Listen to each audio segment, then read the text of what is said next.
Na semana passada, eu apenas introduzi a situação. É algo que eu já falei aqui, não tenho nada contra quem quer que seja, Dona Maria Manfron, que faça com o seu corpo. Mas o que nós vamos discutir aqui, o que eu quero discutir com os senhores, é, enquanto há tantas situações de pessoas, e a doutora Maria Letícia sabe disso, lá nos hospitais onde a senhora já andou, já trabalhou, e tem tanto trabalho, e tem que parabenizar a senhora por isso, sabe das dificuldades que existem nos hospitais, para as cirurgias de pessoas que precisam voltar a andar, e tantas outras cirurgias. Eu quero ler todo o texto. O governo do estado anunciou no dia 23, em reunião na Secretaria da Saúde, com representantes da OAB, da UFPR e do Conselho Regional de Medicina. Disse o secretário Michele Caputo que vai viabilizar cirurgias de mudança de sexo. A intenção do governo é habilitar o HC junto ao Ministério da Saúde. Quer dizer, a intenção, ela ainda não aconteceu, e aí diz, enquanto o credenciamento não ocorre, os procedimentos serão pagos com recurso do Tesouro. Ele diz, nós abrimos nossas portas com o objetivo de melhorar as questões relacionadas à transexualidade. E ele diz, pois tudo que tem algum impacto na vida do cidadão paranaense, nós temos que resolver. E ele diz ainda mais, vamos aproveitar a disponibilidade do HC. E aqui eu creio que a grande questão para nós é isso. Eu acho que o governo, se tem dinheiro, tiver essa condição e tudo mais, e vai fazer tudo bem, mas não precisa enfrentar, Dona Maria Manfron, e dizer, não permitir que o conservadorismo atrapalhe o que diz respeito à saúde pública, disse o secretário de Estado da Saúde, Michele Caputo. Eu tive a oportunidade de, no sábado, falar com o governador a respeito disso. Falei com o governador Beto Richa no sábado, lá no evento, e ele disse desconhecer o integral daquilo que estava sendo falado pelo secretário. Cobrei dele uma posição e disse que iria falar com o secretário Michele Caputo, né, e ele quis sair pela tangente. Eu disse, não, é responsabilidade sua sim, é seu secretário. Como é que agora o senhor vai fugir dessa questão de que é responsável, corresponsável com isso? E ele disse, segundo o governo, uma parceria com a Prefeitura de Curitiba também vai viabilizar o processo de habilitação do serviço de redesignação, além do procedimento como mastectomia, retirada das mamas, plástica mamária, incluindo colocação de prótese, e a esterectomia, retirada do útero. Estima-se que 200 pessoas busquem o procedimento atualmente. Quero falar 3 situações, talvez as mais importantes no meu ver, que não entendo como uma questão de saúde pública, vereadora Fabiane. Entendo como uma necessidade de alguém que quer mudar de sexo, mas não uma questão de necessidade de saúde pública. Então, a primeira coisa, ela não é uma questão de saúde pública, é uma questão de desejo pessoal de alguém. Enquanto a gente tem, eu comentei aqui na semana passada, professor Euler, que pessoas há 2 anos, 3 anos esperando uma perna, que com custo muito menor, professor Euler, do que todo esse tratamento. Porque o tratamento todo, ele passa por 700 cápsulas de hormônios, 2 anos de terapia, vereador Tiago Ferro. Eu não consigo entender, se a pessoa nasceu no corpo errado, para que ela precisa de terapia? Se ela se diz ser mulher, está no corpo errado, então vai fazer cirurgia, para quê, Dona Maria Manfron? Fazer terapia, 2 anos fazendo terapia para mudar o sexo? Não consigo compreender, se a pessoa está tão definida, né, com isso.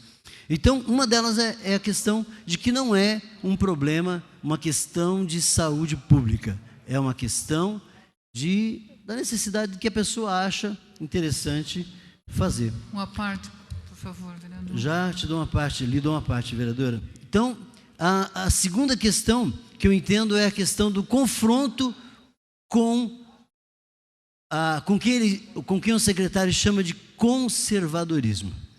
E aí, eu falei na semana passada, não tenho problema nenhum de ser conservador. Se ser conservador é buscar o direito da família, dona Lourdes, é buscar o direito dos meus netos, da minha família, da família do cidadão curitibano, enquanto tem gente precisando fazer cirurgias mais simples, como cirurgias de vesícula. Tem uma pessoa esperando há 1 ano para fazer uma cirurgia de vesícula. E aí tem dinheiro para fazer cirurgia de troca de sexo. Sabe, vereador Copani, o que me assusta é a forma, a maneira como se vem. Se ela viesse quieta, sem enfrentamento a nós, eu entendo que não iria acontecer nada. Talvez nem tivesse alguém falando aqui. Haveria um convênio, mas para quê? O secretário fazer esse tipo de enfrentamento, dizendo que o conservadorismo não atrapalha o que diz respeito à saúde pública. Então, não é saúde pública, não entendo dessa forma. Muita gente esperando cirurgias importantes para uma vida mais regular. Sabe, vereador Oscalino, nos assusta enquanto a gente vê. E aí, né? Claro, a prefeitura tem tentado mudar, melhorar o atendimento das pessoas em Curitiba, mas tem muita gente precisando. Eu tenho uma situação de uma pessoa que está esperando uma cintilografia há 8 meses. 8 meses. Quer dizer, para isso a coisa não anda, para isso não vai. Então, é em cima dessa situação. Pessoas que precisam de cirurgia de joelho. Tem gente há 2 anos precisando fazer uma cirurgia de joelho. E enquanto isso a pessoa não pode trabalhar, enquanto isso o governo federal tem que pagar, quer dizer, cada um de nós temos que pagar para que esse cidadão não pode trabalhar, o joelho dele está estourado, ele não trabalha muitas vezes num trabalho pesado, ele precisa do joelho funcionando, está lá encostado. Imagine o custo disso, vereador Pop, o custo disso, entendeu? E não, por que não fez? Porque não tem os recursos, ou não tem médico para fazer, mas para fazer esse tipo de cirurgia, então tem. Então, é para isso que eu venho discutir. Eu acho que é importante a gente falar dessa questão. Eu quero propor uma consulta pública em Curitiba para saber se isso é mais importante do que as outras demais cirurgias que tem aí, as demais demandas da saúde para fazer, né? Não tenho, e volto a dizer, não tenho nada, e a gente conhece, eu tenho pessoas que frequentam as nossas comunidades que são homossexuais. Você acha que não tem? Tem. A gente tem, e não tem nenhum problema com isso. Nós não temos, nós não enfrentamos isso. A questão é parece que o Estado o Estado tenta patrocinar esse tipo de coisa e afronta aquilo que nós entendemos, né, como um entendimento diferente de tudo isso. Vereadora Maria Letícia, sua parte. Serei bem breve, vereador, porque eu acho que a gente realmente tem que fazer essas audiências públicas para debater o tema e tal. Mas não existe, eu acho que isso, na verdade, é que não há justiça social, que é o que imagino que o senhor deseja também, se houver discriminação de gênero. Não há.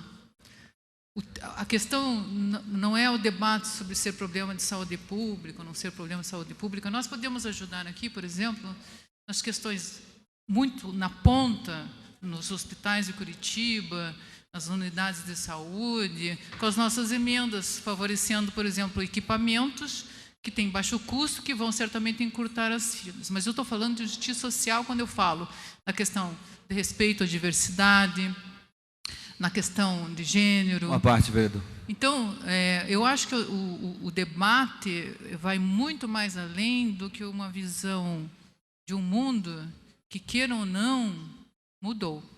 O mundo vem mudando e essa questão já é uma questão debatida no mundo inteiro. Debate saudável, debate necessário, mas o debate tem que ser instrumentado por informações técnicas, inclusive. Não só porque muitas vezes, mesmo eu sendo médica, eu preciso ler mais, eu preciso me informar mais para emitir a minha opinião a respeito de certos temas, inclusive esse. Quando a gente escolheu a profissão de médica, a gente jurou cuidar da saúde das pessoas, o que inclui as questões emocionais, psicológicas. Então, em respeito a todas essas questões, eu me manifesto agora falando não em problema de saúde pública, mas em questão de justiça social. Obrigado, vereadora. Muito obrigada. Vereador Osias. Obrigado pelo debate, vereador. Na Suécia, onde o debate da ideologia de gênero já avançou e aquela população aceitou esse debate, na Suécia diz aqui: a troca de sexo não previne o suicídio.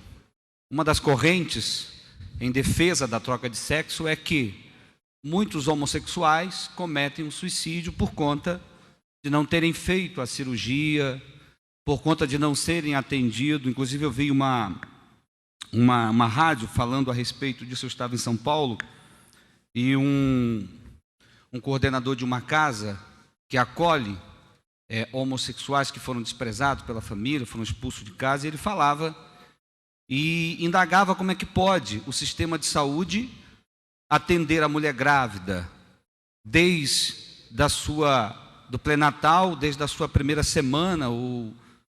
Ela é atendida com muita atenção e o homossexual não era atendido, e eles gostariam de ser atendido e ter todo o procedimento que tem uma mulher grávida. E naquele momento eu fiquei pensando, como pode esta comparação? Não é verdade? Como pode esta comparação? É muito difícil. Eu acho que o movimento, ele está indo, por um lado, querendo um direito, mas desconstruindo algo que não tem desconstrução. O debate da ideologia de gênero não tem como desconstruir o que é natural. O que é natural. Então, na Suécia, ao contrário, os números que apontam, e isso foi debatido lá, a taxa de suicídio entre os adultos que realizaram a cirurgia de troca de sexo é 20 vezes maior. 20 vezes maior do que uma pessoa normal e comum. Então, esse debate deveria ser: queremos ser aceitos do jeito que somos. Aí sim, nós aceitamos, mas querer desconstruir a nossa família, aí não dá para engolir. Obrigado, vereador. Tive uma conversa com uma das psicólogas hoje em Curitiba de renome, a doutora Deusa Velar, muitos conhecem, e ela dizia justamente isso. Há um grande crescimento de suicídios, dona Maria Manfron, naqueles que fazem a transição de sexo. Há um grande crescimento. Então, não resolve o problema. É um outro problema que vai trazer. Pessoa, né? Eu não estou aqui para dizer... como eu disse no início, a pessoa escolhe o que quer ser. Ela quer ser... Agora, o que me assusta é só isso. A doutora Maria Letícia disse, nós temos que dar justiça social. Eu entendo, desde que tenha justiça social para todos. Desde que não haja questões naturais, questões normais, que a pessoa... naturais, questões que uma perna faz fazer a pessoa voltar a andar, um joelho faz a pessoa poder voltar a trabalhar, são questões naturais. Eu entendo um pouquinho, sim, de sofrimento da pessoa que vive isso. Nós, como pastores, nós enfrentamos isso todo dia. Nós tratamos dentro das igrejas. Você acha que nós não tratamos? Nós convivemos com isso todos os dias. Segundos para encerrar? 30 segundos concedidos, vereador. Casais com problemas, pessoas que vêm... Nós tratamos isso todo dia, nós não desconhecemos isso. Não tem que a gente não conhece. Pelo contrário. Mas entendemos, sim, conhecemos, porque o pastor é um pouco psicólogo também, e ele precisa disso para poder dar conta das situações que lhe vêm ao gabinete todos os dias.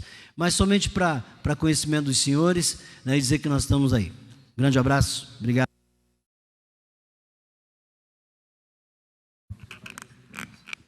Senhor presidente e demais presentes, faço uso agora desse espaço,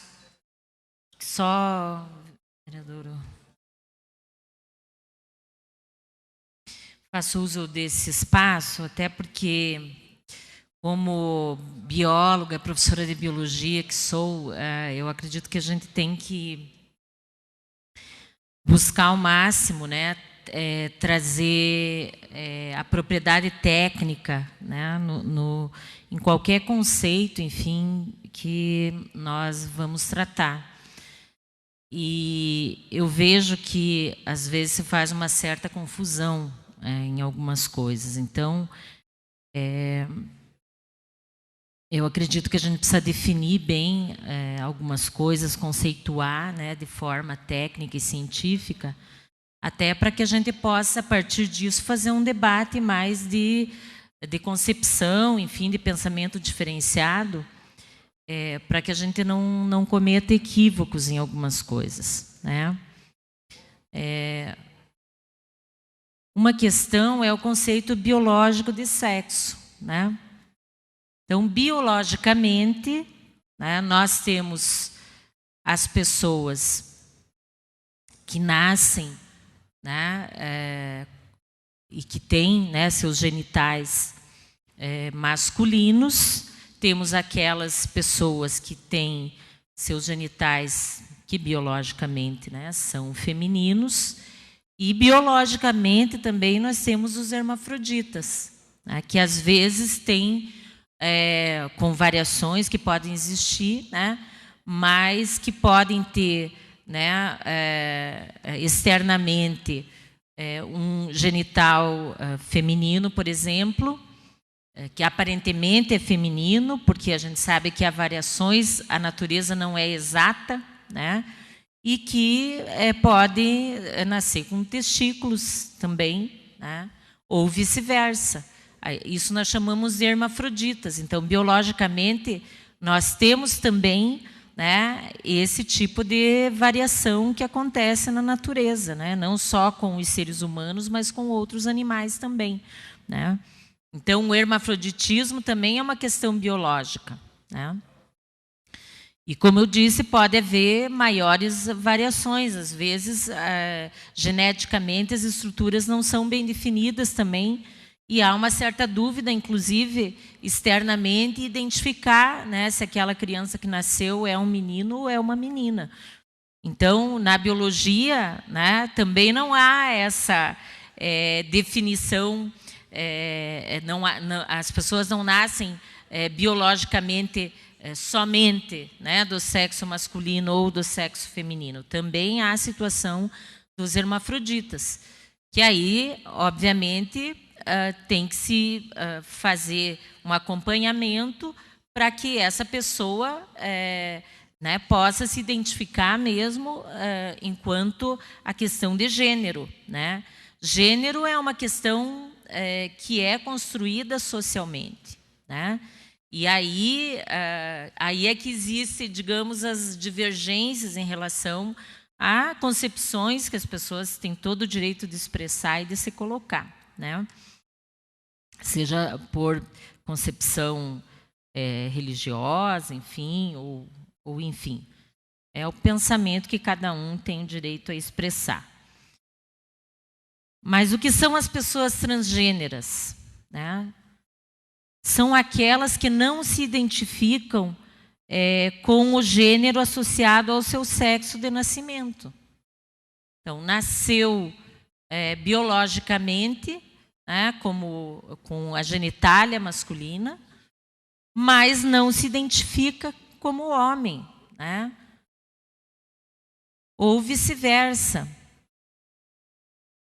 E aí também, né, quando se debate essa questão de identidade de gênero, né, às vezes se faz confusão também com o que é a orientação sexual, né?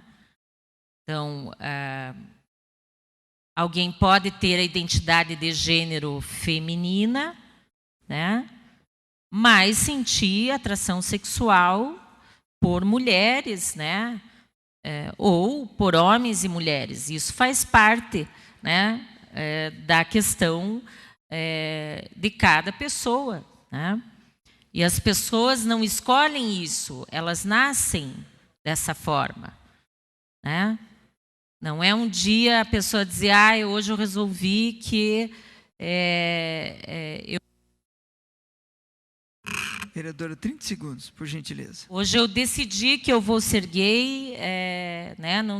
Minha orientação sexual vai ser diferente. Não, é um processo que Em algumas pessoas demora mais tempo a acontecer, em outras demora menos, né? Mas que existe. Então, o processo de redesignação de sexo, para algumas pessoas é fundamental, e por isso que exige um tratamento longo e exige terapia. Meu tempo acabou.